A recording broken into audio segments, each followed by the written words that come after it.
I used to believe my life was unfolding like the kind of story I edited every day at work, polished, romantic, and destined for a happy ending. At 29, I was Amelia Hartman, senior editor at one of the most respected literary magazines in Washington, D.C. My days were filled with manuscripts, deadlines, and meetings with brilliant authors. But outside of work, I was about to take on a title I'd always dreamed of: wife. In just a few weeks, I was going to marry Christopher Hale, the man who seemed to embody every fantasy of security, charm, and promise. Before we continue, please subscribe to the channel, and let us know where you're listening in the comments. Christopher wasn't just any man. He was 32, a rising star at one of DC's most prestigious law firms, and the son of Judge Edward Hale and Lydia Hale, a philanthropist known for her dazzling charity galas. The Hales were the sort of family you read about in glossy society pages. Wealthy, polished, admired, almost untouchable. To everyone around me, it seemed like I had won something by being chosen as Christopher's bride. But I didn't see it that way. To me, Christopher was simply the man who made me laugh during long walks through Rock Creek Park, who brought me coffee just the way I liked it, 2 sugars, extra cream on mornings I worked late, and who knelt at the Kennedy Center during intermission of Swan Lake to ask me to be his forever. That moment had felt like something out of a fairy tale, and I said yes with tears in my eyes. From that night forward, my mother, Margaret Hartman, threw herself into wedding planning with the force of a general leading an army. Margaret had always been meticulous, the kind of woman who ironed napkins before dinner parties and color-coordinated every outfit down to her earrings. For her, my wedding wasn't just a family event, it was the crowning achievement of her life as a mother. She wanted perfection, and she was determined to craft it herself. While I thought wildflowers would make a charming bouquet, she insisted on white roses and peonies, declaring, "Elegance is timeless, Amelia." I wanted a small string quartet, but she booked a full orchestra. When I suggested writing my own vows, she shook her head and said, "Tradition, darling, will always be more powerful." I didn't argue much. After all, she was glowing with pride, and I wanted her to enjoy this moment as much as I did. Christopher found our dynamic amusing. He'd often tease me by saying, "Your mother and I should start a wedding consulting business together," and then flash that grin that melted me every time. The 3 of us would sit around the dining table late into the night, discussing menus, floral arrangements, and music selections. Looking back, I should have paid closer attention to the way his eyes lingered on her when she laughed, or how he always knew exactly which wine would make her light up with delight. But at the time, I brushed it off as nothing more than Christopher being his usual charming self. With every dress fitting, every cake tasting, and every RSVP that came back in the mail, I felt myself sinking deeper into the dream. Friends called me lucky, colleagues whispered that I was marrying into power, and strangers who saw my engagement ring gasped at its brilliance. But none of that mattered to me. What mattered was the man waiting at the altar and the family I believed I was about to join. Standing in my apartment at night, staring at my reflection in the mirror while holding that 2-carat diamond up to the light, I often thought, this is it. This is everything I ever wanted. At first, the changes were so small I told myself I was imagining things. Christopher had always been attentive, the kind of man who made sure our Thursday dinner tradition was never missed, even if it meant squeezing in a late-night reservation after a grueling day at the firm. But a month before the wedding, his excuses began. "The partners need me to stay late," he said one week, brushing a quick kiss against my forehead before disappearing into the night with his briefcase. The next week, he texted that a deposition had run long and he was too drained to meet. At first, I accepted it. After all, I'd seen firsthand how brutal the hours could be for young attorneys climbing the ladder. But when he canceled for the 3rd time in a row, skipping out on our cake tasting appointment with a simple, "Sorry," swamped. Something inside me shifted. Christopher had always insisted on being involved in the planning, especially the parts that made us laugh, like arguing over chocolate ganache versus raspberry filling. To miss it without a hint of disappointment felt strange, almost foreign, like the man I knew had been replaced by someone just going through the motions. And then there was my mother. Margaret had always been intense, yes, but lately, her energy carried a strange edge. She jumped when her phone buzzed, retreating quickly into another room to answer. She'd set it face down on the table during dinners, her smile too wide, her laugh a beat too late. Once, when I reached for it absent-mindedly to check the time, she snatched it back with a sharpness that startled me. Sorry, darling, she recovered quickly, slipping it into her purse. Work stuff with the church committee. Except Margaret hadn't been part of the church committee for months. She claimed she stepped back to focus on the wedding. I pushed the thought away, telling myself she was simply overwhelmed. Planning a 300-guest cathedral wedding was enough to make anyone a little secretive, wasn't it? But secrets have a way of seeping through the cracks. One evening, a Wednesday like any other, I finished my editing earlier than expected and decided to surprise my parents with dinner. I'd grown up in that colonial-style house, its white shutters and wraparound porch a familiar comfort. As I pushed the door open, I was greeted not by the warm scent of my mother's vanilla candles but by something sharper, richer and unmistakably masculine cologne. It clung to the air in a way that made my pulse quicken. "Mom?" I called, setting my bag down in the foyer. "In the kitchen." Her voice rang back, light but tinged with something, breathless. When I stepped into the room, she was at the sink, scrubbing dishes with unnecessary vigor. The plates were already spotless, stacked neatly in the drying rack, yet she moved her sponge in frantic circles as if scrubbing away evidence I wasn't supposed to see. Her hair, usually styled to perfection, was mussed. Her cheeks were flushed. She turned, forcing a smile that didn't reach her eyes. "Amelia, sweetheart, you startled me. I wasn't expecting you so early." "It's 6:30, I said slowly, glancing at the clock on the stove. "Same time I always come on Wednesdays." "And axe to you." "Of course," she said quickly, drying her hands with a towel. "Your father's at a church board meeting." I leaned against the counter, taking in the faint traces of red lipstick smeared on the rim of a wineglass sitting nearby. Not my mother's shade, it was darker, bolder than anything she usually wore. My stomach tightened. Then my gaze fell on the second glass. This one still warm to the touch. A smear of burgundy lipstick marking its rim. Only. My mother always wore pale pinks, the kind that looked barely there. This shade was deep, almost sultry. I swallowed hard, confusion battling suspicion. "Who was here?" I asked carefully, gesturing toward the glass. She stiffened, then laughed too quickly. "Oh, that? Mine, I just felt like something different tonight. Needed the caffeine." I frowned. "You drink tea in the evenings." "Always have." Her hands trembled as she wiped the counter for the third time in a row. "Don't be silly, darling.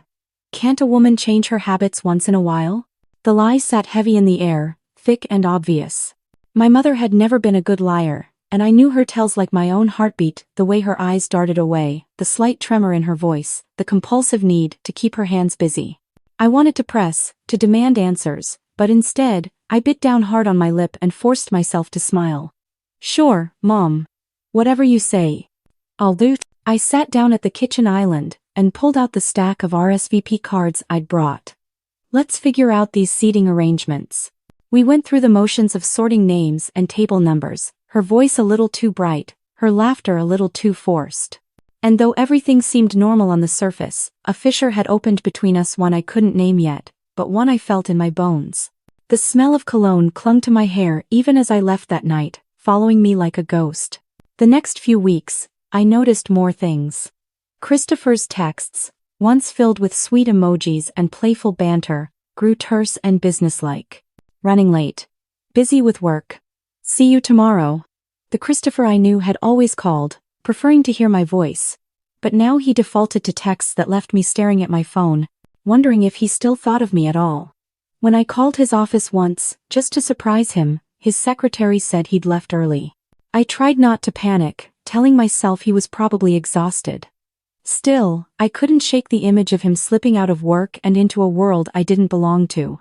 And my mother. Her behavior only grew stranger.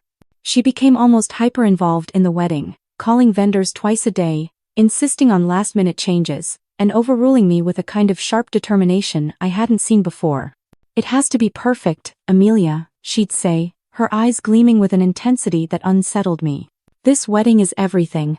Sometimes, I caught her staring off into space, her lips curved in a private smile.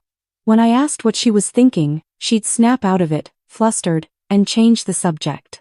I started waking in the middle of the night, heart racing, mind spinning with questions I couldn't voice. Was Christopher drifting away from me? Was my mother hiding something? Or was I simply a bride under too much stress, seeing shadows where there were none? Everyone around me said wedding jitters were normal, that nerves played tricks on the mind. I repeated those reassurances to myself like a prayer. But prayers didn't stop the unease. The moment that haunted me most was another evening at my parents' house. I'd gone over to drop off seating charts. As I stepped into the hallway, I heard laughter drifting from the kitchen. Not my father's booming laugh, but something softer, intimate. I froze, my hand still on the banister. The voices grew hushed, then silence. When I finally entered, my mother stood alone, smoothing her dress with trembling hands. "Oh, Amelia," she said brightly, too brightly. "Didn't hear you come in." The room smelled faintly of that same cologne. I told myself I was paranoid. I told myself stress was twisting reality. After all, I loved them both, my fiancé, my mother, and love makes us blind. Blind enough to ignore the lipstick on the wine glass. Blind enough to believe flimsy excuses. Blind enough to dismiss the gnawing voice inside me whispering that something was terribly wrong. Looking back, the signs were everywhere. But at the time, I smoothed them over like wrinkles in a silk dress, convincing myself that perfection was still within reach. After all, wasn't that what everyone told me? That I was lucky, that I had it all. That I was about to marry into a family people envied? I clung to that narrative like it was oxygen. Because admitting otherwise, that cracks had begun to form in my dream, would have meant facing the possibility that everything I believed in was a lie. It was a Thursday evening when the first real fracture in my dream appeared, sharp and undeniable. Though even then I tried to smooth over the crack as if it were nothing more than a surface scratch. Thursdays had always been our night. No matter how busy Christopher was, he'd insisted on it from the very beginning of our relationship. "We can survive anything, Amelia, as long as we protect Thursday dinners," he used to say, half joking, half serious, his hand squeezing mine across a candlelit table. But that week, just 3 weeks before the wedding, he canceled at the last minute again. The text came while I was shutting down my computer at work. "Swamped. Rain check? Love you." I stared at the glowing screen, my chest tightening. Something in the casual way he wrote, "Love you," felt rushed, perfunctory, like the automatic punctuation at the end of a sentence. Not like him at all. Instead of heading to my apartment, I felt an impulse I couldn't shake. I drove to his place in Georgetown, telling myself I just wanted to surprise him, maybe bring him dinner, maybe remind both of us why we were doing this in the first place. His building was sleek and modern, with a doorman who greeted me warmly by name. That alone should have reassured me. I was Christopher's fiancé, after all, expected and welcomed. But as I rode the elevator up to the 15th floor, my heart beat harder than it should have. Something about the silence of that lobby, the way the elevator hummed around me, felt ominous. When I reached his door, I knocked lightly, smiling at the thought of his face when he opened it. No answer. I tried again, louder. Still nothing. My stomach twisted. Finally, I pulled the key he'd given me from my bag, a symbol of trust, of intimacy, and slipped it into the lock. The door opened easily. The apartment was dark, but his car was in the garage downstairs. The doorman had confirmed it. I stepped inside quietly, my heels clicking against the polished hardwood floor. "Christopher?" My voice echoed strangely in the empty living room. A wine glass sat on the coffee table, half full, the deep red liquid catching the faint light. I moved closer and froze. Lipstick. A dark burgundy smear clung to the rim. My breath caught in my throat. I touched it lightly with my finger, the waxy residue undeniable.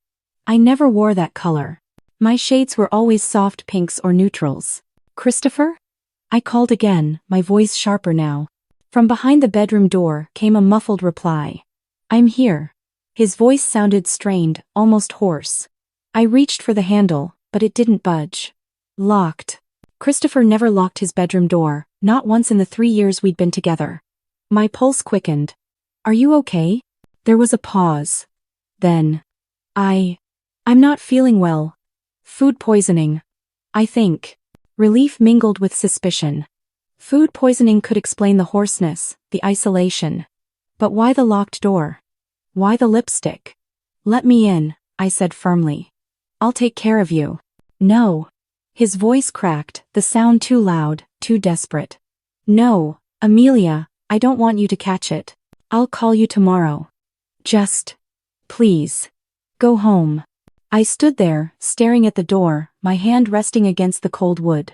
Every instinct screamed at me that something was wrong. In 3 years together, Christopher had never turned down my care when he was sick. He thrived on it, loved the way I fussed over him with soup and blankets. And now he was refusing me, locking me out, sounding more panicked than ill. Still, I forced myself to swallow the lump in my throat. Love, I reminded myself, means trust. Love means giving the benefit of the doubt. Okay, I whispered finally. Feel better. I love you. There was a pause, a heartbeat too long. Then, love you too. The words fell flat, delayed, like a script he'd forgotten until the last second. I turned and walked back through the silent apartment, past the untouched takeout boxes stacked neatly on the counter, past the glass of wine with its damning smear of lipstick. My heels echoed like accusations with every step. In the elevator, I gripped the railing tightly, forcing myself to breathe. Don't jump to conclusions, I told myself. He's sick. The lipstick could be anyone's, a friend, a colleague, maybe even his mother stopping by, though the thought made little sense. The locked door, maybe he just wanted privacy. Maybe. But doubt had already planted itself inside me, roots burrowing deep. That night, lying awake in my bed, I replayed the scene over and over. His voice behind the door, the glass on the table, the delay before he said he loved me. Each detail cut into me like shards of glass. And yet, by morning, I had convinced myself it was nothing. Stress, I told myself. I was stressed, he was stressed, my mother was stressed. Everyone was carrying the weight of this wedding. Surely, I was just imagining shadows. The days that followed became an exercise in denial. Every time Christopher canceled a plan, I forced myself to smile and say, of course, I understand. Every time my mother grew jumpy at the sound of her phone, I looked away. I buried myself in work, in fittings, in endless discussions of seating charts and floral arrangements. I told myself that if I just made it to the wedding day, everything would fall into place. The unease was temporary, just nerves, just exhaustion. But in quiet moments waiting for the subway, brushing my hair at night, standing in line at the coffee shop, I felt the weight of that locked door pressing against me. It was as if a barrier had been erected not just in Christopher's apartment, but in our relationship, shutting me out from something vital. And still, I clung to the fantasy, choosing blindness over clarity. Because clarity would mean confronting the possibility that my fiancé was lying to me, that my mother's odd behavior might not be innocent, that my carefully constructed future was built on sand. I told myself I was protecting my happiness, but deep down, I knew the truth. I was protecting my illusion. My faith in Christopher, my love for my mother, my need to believe in the life I'd been promised, they all outweighed the evidence piling up before my eyes. And so I kept walking forward, smiling, pretending, stitching the cracks together with flimsy threads of hope. Looking back, that night at his apartment was the moment the foundation truly shifted. The first fracture, small but devastating, that warned of the collapse to come. But at the time, I couldn't bear to see it. I wasn't ready. I wanted the fairy tale more than I wanted the truth. And so, I closed my eyes, clung to my blind faith, and kept marching toward a wedding that would never be what I thought it was. 2 days before the wedding, I was at the office pretending to edit a manuscript on medieval poetry, though the words on the page blurred together into meaningless patterns. My phone buzzed with my mother's name flashing on the screen. I hesitated before answering, bracing myself for whatever new urgent task she had conjured in the name of perfection. Amelia, darling.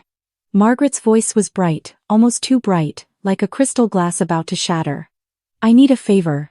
I left some of the wedding programs in my car, and I'm on my way to lunch with Mrs. Chen from the flower committee. Could you swing by and grab them? They're in a manila envelope on the passenger seat of my Mercedes. Her tone was casual, but there was a faint tremor underneath, one I'd learned to ignore these past few weeks. Sure, no problem, I replied, even though exhaustion pressed down on me like a lead weight. The drive to my parents' house took 20 minutes through the snarl of DC traffic, my mind racing the entire time. Maybe this errand was a gift, I told myself. A distraction from the gnawing unease that had been eating at me since the night in Christopher's apartment, when he'd locked me out with excuses about food poisoning. The Hartman house looked as it always had: neat hedges, flower beds trimmed with precision, the wraparound porch gleaming white in the autumn sun. I parked behind my mother's Mercedes, the navy blue sedan she adored, and slid into the driver's seat to retrieve the envelope. It was right where she said it would be, propped neatly on the passenger seat, her handwriting curling elegantly across its surface. I reached for it, but as I did, something else caught my eye: a small black leather notebook, wedged between the seat and the center console. At first, I thought it was mine, maybe something I'd left behind on an earlier visit. But when I pulled it free, my breath stopped cold in my chest. My name was written on the cover in my mother's unmistakable handwriting. Amelia. Just my name, nothing more, as though the notebook itself was meant for me to find. My fingers trembled as I flipped open the first page. The entry was dated 3 months ago, just after Christopher's proposal. The ink was neat, deliberate, her cursive, precise. Christopher Hale is everything I should have married. Handsome, successful, from the right family. Instead, I settled for William and his middle-class ministry. But maybe it's not too late. Maybe I deserve something beautiful for once. The words blurred, and for a moment I thought I might vomit right there in the driveway. My hands clutched the notebook as though it might burn me, but still I turned the page, desperate and horrified all at once. Entry after entry sprawled out in front of me, my mother's careful script chronicling the slow, deliberate seduction of my fiancé. She wrote about the way Christopher complimented her cooking, how his eyes lingered on her across the dinner table when I wasn't looking. She wrote about late-night conversations in our kitchen after I'd gone to bed, about how he told her she was wasted in small-town life. "He makes me feel alive again," she confessed in one entry. Desired, seen. When was the last time William looked at me this way? When was the last time anyone did? I felt my chest cave in on itself, every breath a struggle. My mother's words painted a picture I had refused to see. The glances, the shared laughter. The wine he always seemed to bring that matched her exact preferences. It hadn't been coincidence. It had been a courtship, orchestrated in the shadows of my own happiness. I flipped to another page, my eyes scanning in disbelief. He kissed me today. God help me, I kissed him back. We made love in his apartment while Amelia was at her book club. He said I was more passionate than any woman he'd ever known.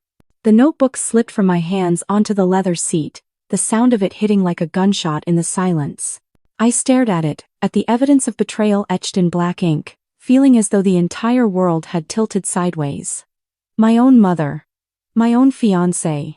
Two people who should have been my greatest sources of love and security had been conspiring in the cruelest deception imaginable. With shaking hands, I picked the notebook back up and kept reading, though every word carved into me like a blade. After the wedding, we'll find a way to be together. He says marrying Amelia is expected of him, but his heart belongs to me now. My vision swam with tears, hot and salty, blurring the page until I could barely make out the words. But the meaning was clear enough. They hadn't just betrayed me in the moment. They were planning to continue, to build their own happiness on the ruins of mine. The final entry was dated yesterday. Tomorrow night, before the wedding, he's coming over while William is at his church meeting. Our last time together before Amelia becomes his wife. After that, we'll have to be more careful. But we've come too far to stop now.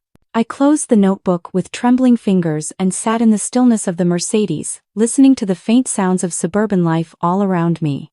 Sprinklers hissed, children laughed as they rode their bicycles down the street, a dog barked in the distance. Normal life marched on, indifferent, while mine had just collapsed into ash. I thought of every family dinner where they'd sat across from each other, every late-night laugh that had drifted from the kitchen while I convinced myself it was harmless. I thought of my father, planning to walk me down the aisle in less than 48 hours, blissfully unaware that his wife was sleeping with the man waiting at the altar. The tears came then, uncontrollable, racking sobs that left me gasping for air. My mascara ran in dark rivers down my cheeks, staining the pages of the notebook as I clutched it to my chest. How long had they been laughing at me behind my back? How long had I been the fool, smiling, planning, loving, while they stripped me of my dignity piece by piece? I cried until there was nothing left inside me but a cold, crystalline clarity. They had chosen each other.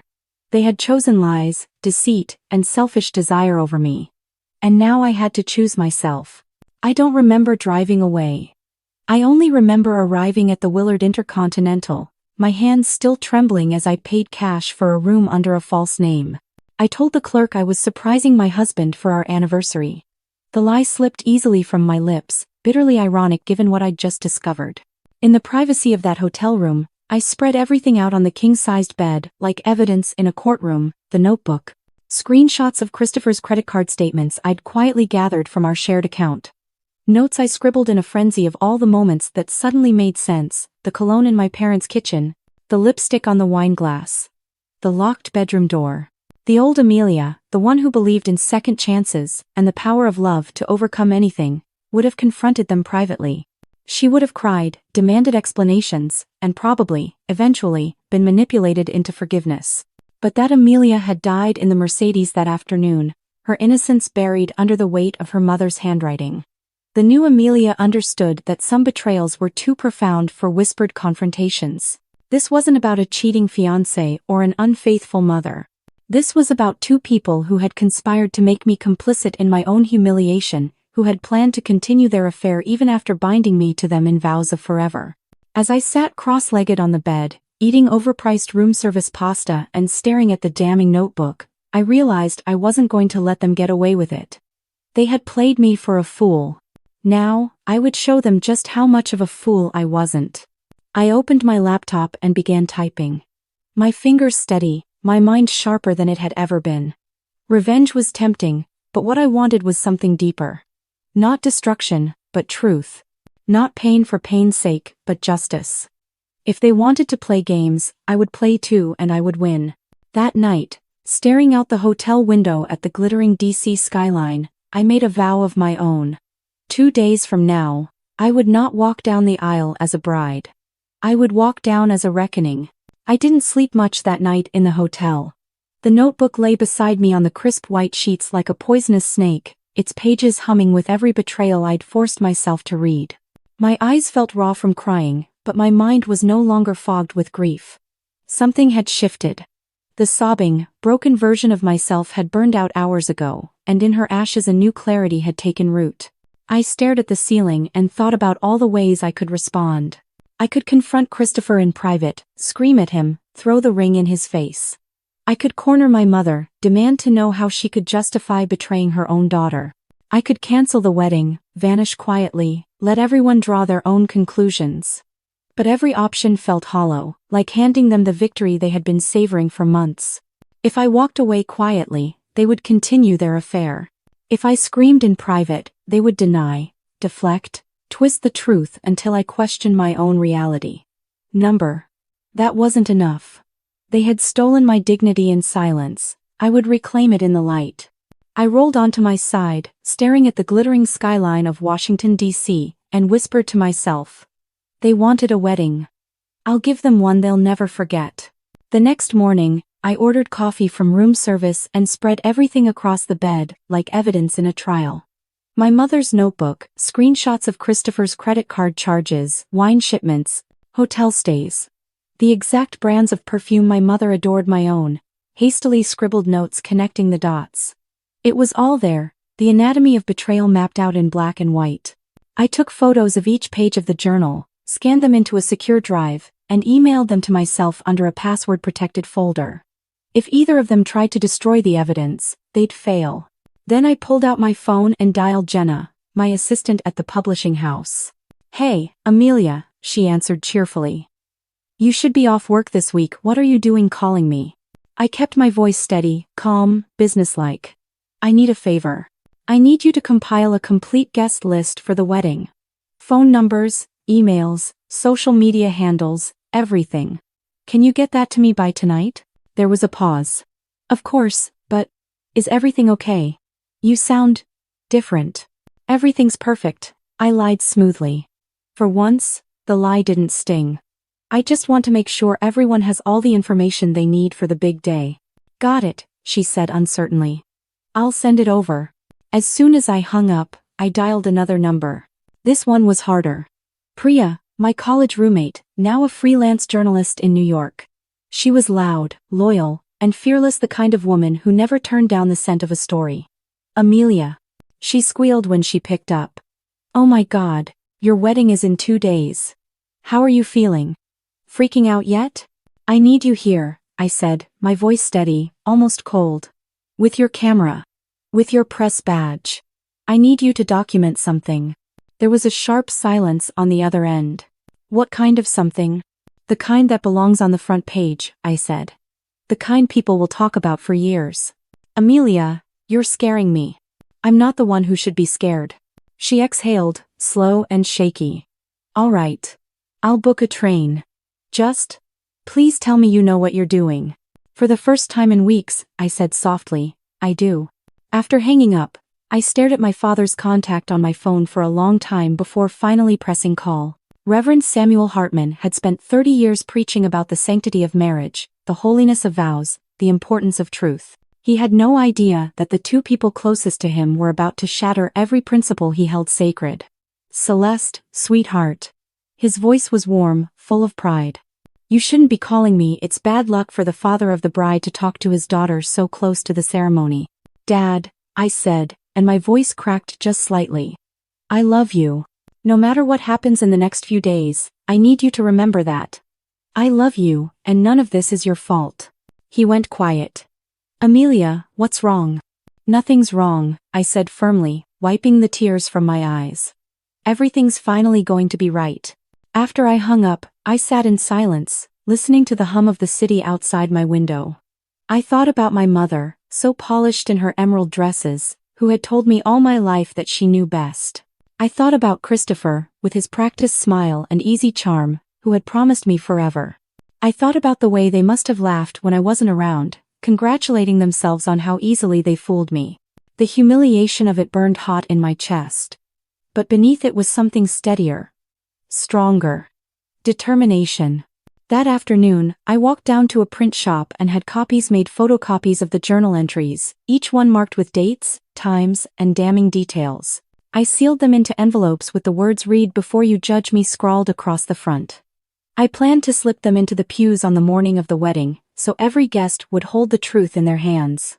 It was meticulous, methodical. With each step, I felt less like a victim and more like a conductor arranging a symphony of justice. By evening, my inbox pinged with Jenna's spreadsheet. Over 200 names, phone numbers, emails. I stared at the list, each line representing someone who believed they were coming to witness a sacred union. Instead, they would witness the unveiling of betrayal. I began drafting an email, attaching scanned excerpts of the notebook. I didn't know yet if I would send it, but the draft sat there like a weapon, ready to launch with one click. That night, I ordered dinner and sat cross-legged on the hotel bed, the city lights glowing through the window. For the first time in weeks, I ate without nausea, without tears. Revenge wasn't what I wanted, it was too small, too bitter. What I wanted was truth. Truth was larger, purer. Truth didn't just punish. It set people free. And when I pictured standing in front of 200 guests, in front of my father, in front of the man who thought he owned me, and the mother who thought she could betray me, I didn't feel fear. I felt powerful. I knew my father would be devastated.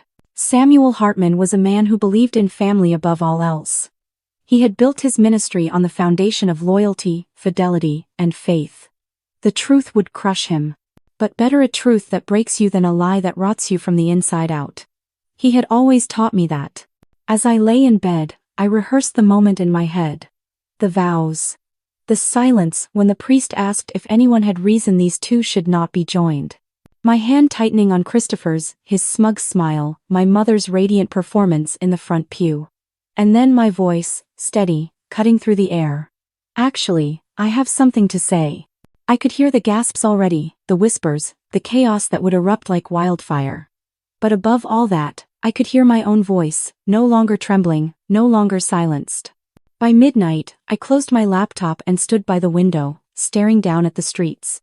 Somewhere across the city, Christopher was sleeping in his pristine apartment, dreaming of the life he thought he could construct on my broken back. Somewhere, my mother was brushing her hair in her vanity mirror, convincing herself she deserved what she'd taken. They had no idea that the stage they had built for their deception would become the stage of their exposure. The old Amelia would have collapsed under the weight of betrayal, begging for scraps of explanation, hoping for a reason to forgive. But that Amelia was gone. I wasn't walking toward a wedding anymore. I was walking toward war. The morning of my wedding dawned bright and deceptively beautiful.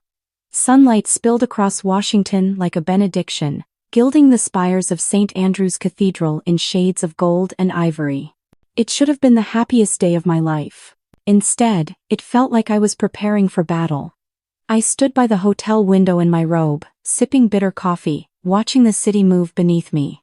People scurried to work, vendors opened shops, the world continued as if it didn't know that in a few hours, my life and the lives of two people who thought they could fool me would implode in front of 200 witnesses. My phone buzzed constantly with messages from my mother. "Good morning, my beautiful bride. The flowers are perfect. The musicians are setting up. I love you so much. Today will be magical." Each text felt like a knife wrapped in silk. I read them with a steady face, then set my phone down and walked into the shower, letting the hot water pound over me, washing away the last traces of the naive Amelia who had once dreamed of fairy tale endings. By 9 o'clock, I was dressed. My gown an ivory silk A-line chosen by my mother hugging me like armor. The veil, fingertip length and delicate, was the same one my grandmother had worn. It should have been a symbol of legacy and love, now it felt like a shield. My bridesmaids bustled around me in a whirl of pink chiffon, giddy with excitement. "You look stunning, Amelia." Kathleen, my matron of honor, whispered as she adjusted my veil. "Christopher is going to die when he sees you." I smiled faintly, but inside my chest, my heart pounded not with nerves, but with fury. I certainly hoped she was right. By the time my father arrived to escort me, the cathedral was already filling. Through the narrow window of the bridal suite, I could see cars pulling up, guests stepping out in glittering gowns and crisp suits. People who had known me since childhood, professors from Georgetown, colleagues from the publishing house, Christopher's law partners, the entire Hale family entourage, they were all gathering, expecting to witness the union of two perfect families. They had no idea they were about to witness their unraveling. Dad looked handsome, dignified in his black tuxedo, his silver hair gleaming under the light. He smiled when he saw me, though his eyes softened with emotion. "My beautiful girl," he murmured, his voice thick. "I can't believe this day is here." I swallowed hard, placing the leather notebook my mother's betrayal into his hands. "Dad," I whispered, before we walked down that aisle, "you need to read this." Confusion flickered across his face, but as his eyes scanned the pages, I saw the color drain from his cheeks. His hands trembled. "Amelia. No. This can't be." "It is," I said firmly, kneeling beside him as my dress pooled around us like spilled cream. "I found it in her car. Every word is hers. Christopher and Mom. It's been happening for months." His lips parted soundlessly. I watched as 30 years of his faith, his marriage, his identity crumbled in real time. Finally, he whispered, "What are we going to do?" "We're going to walk down that aisle," I said, my voice steady. "We're going to let everyone see the truth. This humiliation doesn't belong to us, Dad, it belongs to them." He looked at me for a long moment, then nodded slowly, pride flickering through the devastation in his eyes. "You're braver than I ever was," he said softly. When the wedding coordinator knocked, 5 minutes, everyone. We rose together. My father straightened his shoulders, tucked the notebook beneath his jacket, and offered me his arm. Through the glass-paneled doors, I could see the cathedral shimmering with grandeur. White roses and peonies lined the altar. The string quartet played Pachelbel's canon, and 200 guests rose to their feet, smiling as they turned toward me. Cameras flashed. Whispers fluttered like silk. And there he was. Christopher, standing tall at the altar, breathtaking in his perfectly tailored tuxedo, his blue eyes lighting up when they landed on me. To anyone else, he looked like the picture of devotion. To me, he looked like a predator disguised as a groom. His best man and groomsmen stood proudly beside him, and in the front pew, my mother sat in her emerald dress, radiant, dabbing her eyes with a lace handkerchief. She looked like every perfect mother of the bride, proud and overcome with emotion. Except, I knew now that those tears were for herself, not for me. She was acting, and she had no idea the final act was about to begin. As the music swelled, I stepped into the aisle on my father's arm. The train of my dress swept behind me like a queen's robe, the air thick with the perfume of roses. Guests leaned toward each other, whispering about how beautiful I looked. Christopher's smile widened as I drew closer, his hand reaching out for mine. My mother clasped her hands together, trembling with feigned emotion. If I hadn't known the truth, I might have believed them both. But now, all I saw were two actors on a stage, and I was about to bring the curtain down. When we reached the altar, my father placed my hand into Christopher's. The gesture, meant to symbolize one man entrusting his daughter to another, felt like a betrayal all on its own. Christopher squeezed my hand tightly, his voice low and warm as he whispered, "You look incredible. Ready for forever?" I met his gaze with a smile that hid the storm inside me. "More ready than you know."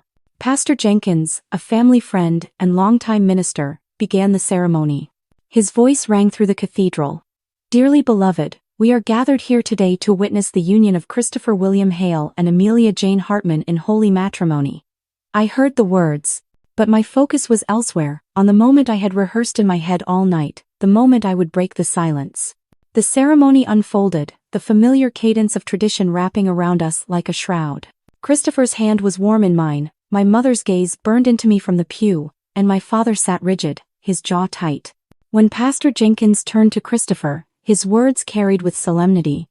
"Christopher, do you take Amelia to be your lawfully wedded wife, to have and to hold? In sickness and in health? For richer or poorer, for better or worse, forsaking all others until death do you part?" "I do," Christopher answered confidently, his voice strong. The lie was so bold it nearly made me laugh. Then Pastor Jenkins turned to me. "Amelia, do you take Christopher to be your lawfully wedded husband, to have and to hold, in sickness and in health? For richer or poorer, for better or worse, forsaking all others until death do you part?" Asunod. This was the moment. The silence stretched, 200 faces, waiting, smiling, expecting. I drew in a steady breath, released Christopher's hand, and stepped toward the microphone. "Actually," I said, my voice carrying clearly through the cathedral's sound system, "I have something to say first." The cathedral fell into stunned silence. Even the quartet stopped mid-note. Christopher's smile faltered. My mother froze, her handkerchief slipping into her lap. Pastor Jenkins blinked, confused. "Amelia? Is everything all right?" "Everything is perfect," I said, turning to face the congregation. My voice was calm, even, but inside, I felt the roar of a storm. "Before I make the biggest promise of my life, I think it's only fair that I be honest with all of you." Murmurs rippled through the pews, confusion etching across the faces of friends, family, colleagues, because happy endings are not built on lies. "And what you all deserve to know today is the truth."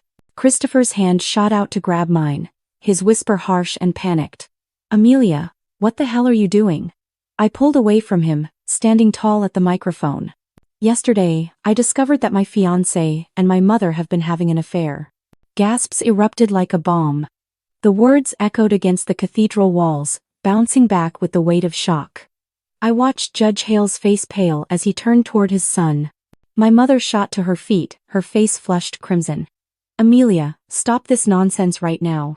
"Sit down, Margaret." My father's voice boomed, his authority honed from decades of sermons. He rose to his feet, his voice shaking the rafters. "Sit down." The congregation was in chaos, whispers and gasps colliding like waves. Christopher stumbled forward, desperation written all over his face. "This is a misunderstanding, everyone. She's upset, Is it a misunderstanding?" I cut in sharply. "That you spent last night at my parents' house while my father was at his church meeting? Is it a misunderstanding that you've been buying my mother her favorite wine on our joint credit card? Is it a misunderstanding that my mother documented every detail of your affair in this notebook?" I gestured to where my father now held it in his trembling hands. Judge Hale's voice thundered, directed at his son. "Christopher, tell me this isn't true." But Christopher had no words. His mouth opened, closed, then opened again, but nothing came. The silence screamed louder than any denial could. My mother began to sob ugly, choking sobs, not the delicate tears she had rehearsed. "Amelia, please, you don't understand." "I understand perfectly." I snapped, turning toward her. I understand that you decided your daughter's happiness was a fair price for your vanity. I understand that the man I loved was just your consolation prize for everything you think you missed out on. And I understand that you both thought I'd stay quiet. I looked back out at the congregation, at the faces that had once been filled with joy and were now etched with horror, pity, even admiration. But I won't. Today is not the beginning of my happily ever after. Today is the day I choose myself over people who chose lies." Unquote. And with that, I lifted my train, turned from the altar, and walked down the aisle as gasps and whispers erupted around me.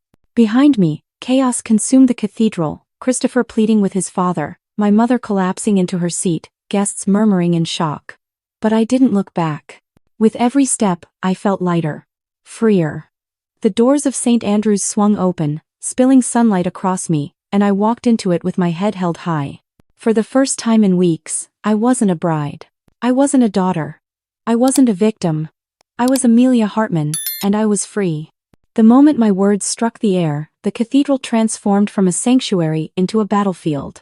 For a heartbeat, there was silence absolute, suffocating silence like the building itself had stopped breathing. Then it erupted.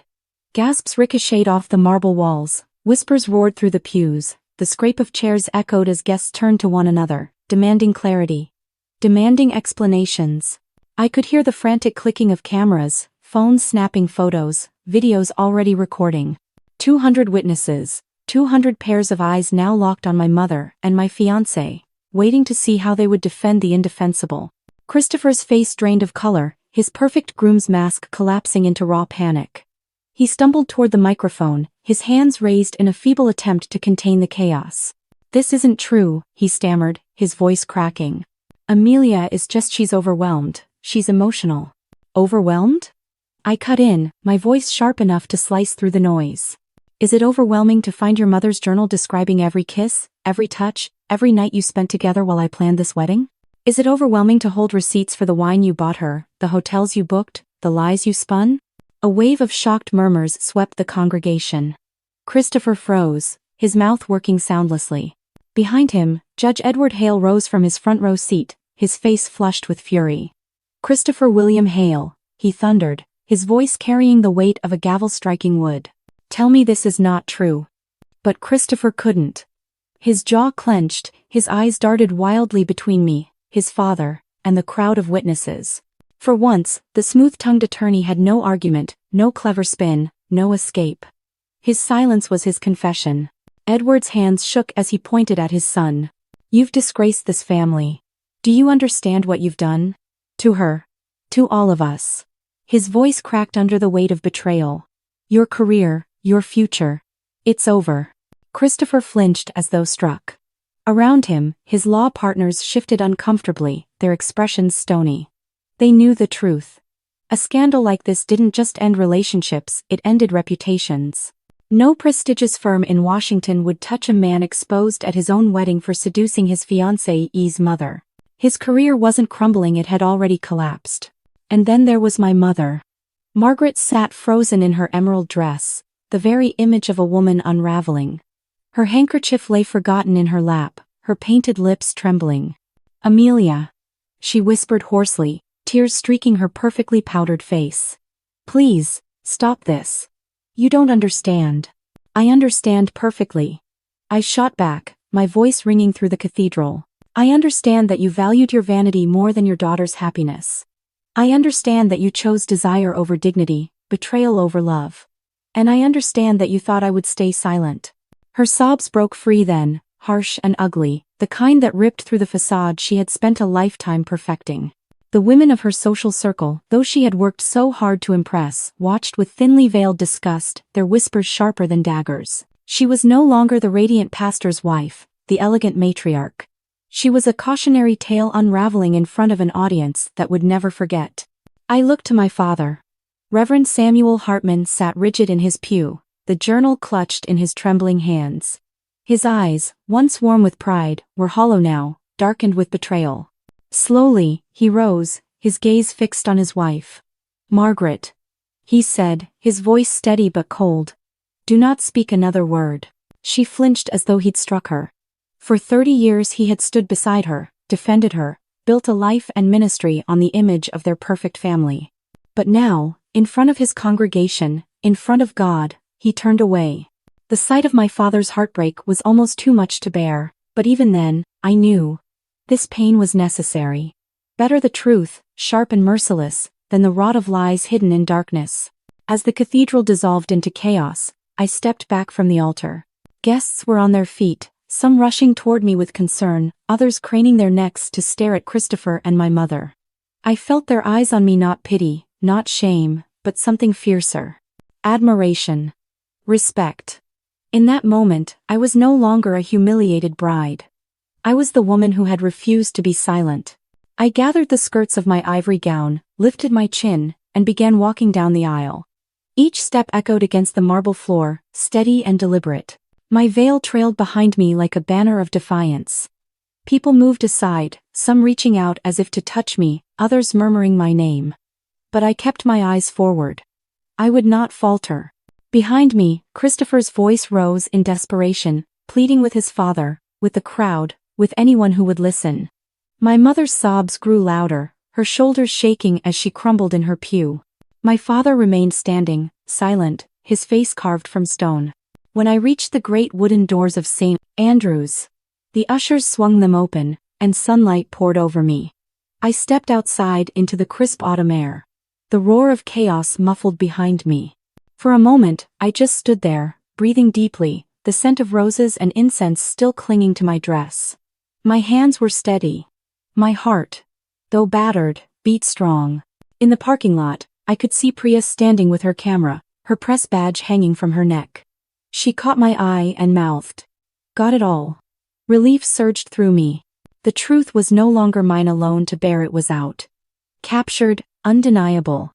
Within hours, it would spread beyond the cathedral walls, into homes, offices, the very social circles my mother had once ruled. I walked toward my car, each step lighter than the last.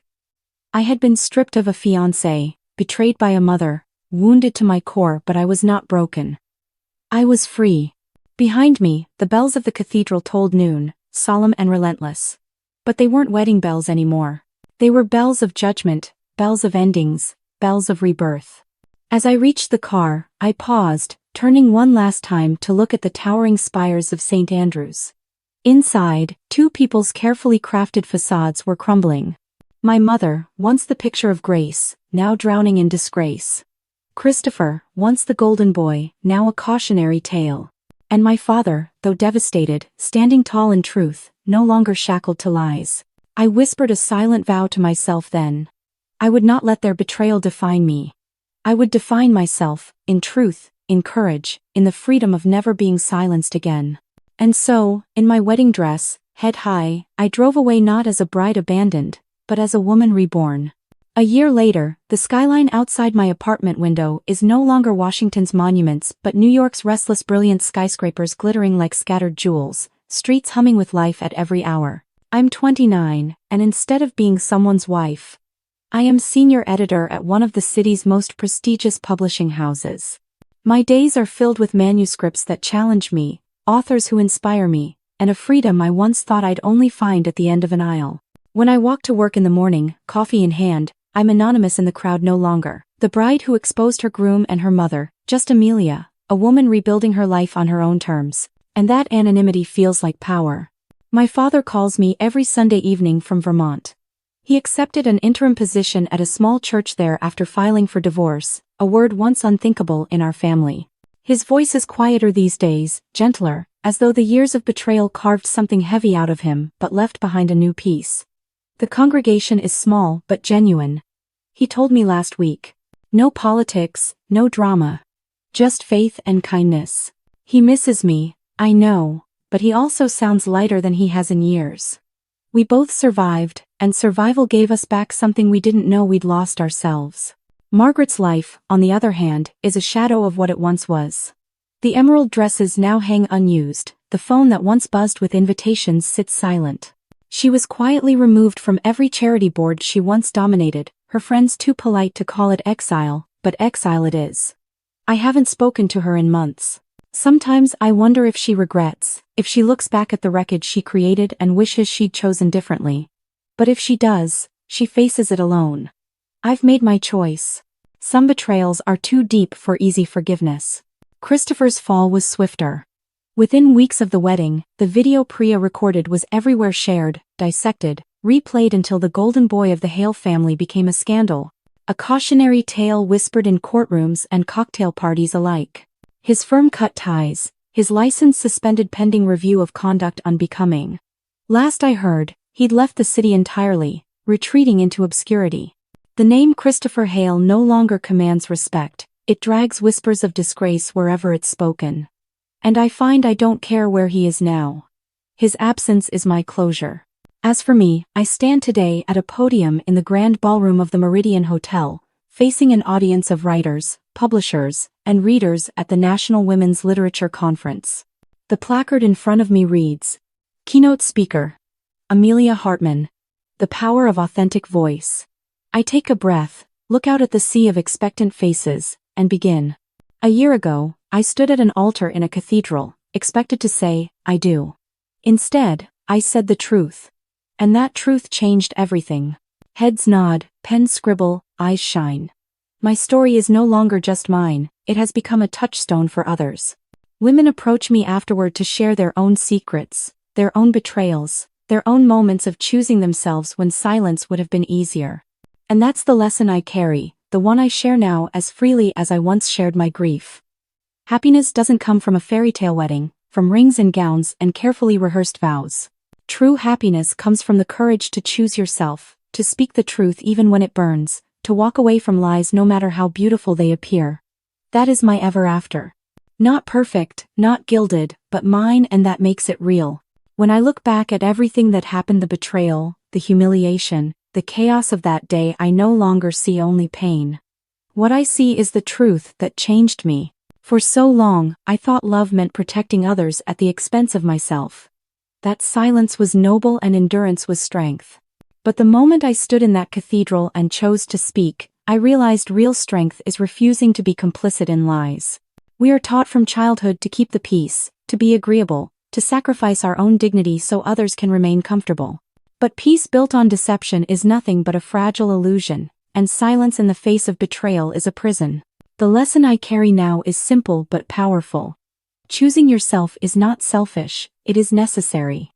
Telling the truth may cost you relationships, comfort, even the life you once envisioned, but it will give you something greater: freedom, self-respect, and the chance to rebuild on a foundation that is real.